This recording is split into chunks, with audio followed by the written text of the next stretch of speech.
এর মধ্যে একজন লোককে বিশাল বড় এক বাঘ পেছন থেকে তাড়া করলো। তখন সেই লোকটি প্রাণে বাঁচার জন্য তার সামনে থাকা একটা কূপের রশি ধরে কূপের মধ্যে ঝাঁপ দিল। লোকটি যখনই নিচের দিকে তাকালো, দেখতে পেল কূপের নিচে বিশাল বড় এক অজগর সাপ হা করে আছে তাকে খাওয়ার জন্য।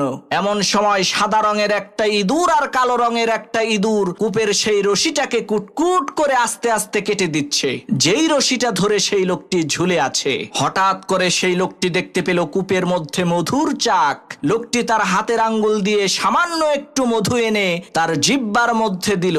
মধুর স্বাদ আর মিষ্টতা। কূপের উপরে বসে থাকা হিংস্র বাঘ, কূপের নিচে হা করে থাকা ভয়ঙ্কর ওই অজগর সাপ, সাদা আর কালো রঙের ইঁদুর, সবকিছুর কথাই লোকটাকে ভুলিয়ে দিল। প্রিয় ভাইরা আমার, ওই লোকটার কেউ না, ওই লোকটা আপনি নিজেই। কূপের উপরে দাঁড়িয়ে থাকা ওই বাঘটা হচ্ছে আপনার মৃত্যু, যা আপনাকে প্রতিনিয়তই পেছন থেকে তাড়া করছে।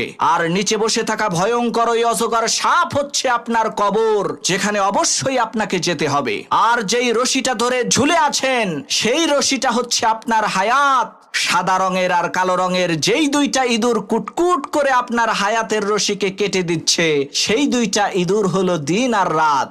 আর এত বিপদে থাকার পরেও আপনি যেই মধুটুকু খাচ্ছেন, সেটা হচ্ছে দুনিয়া। এই মুহূর্তে যেখানে আপনি ডুবে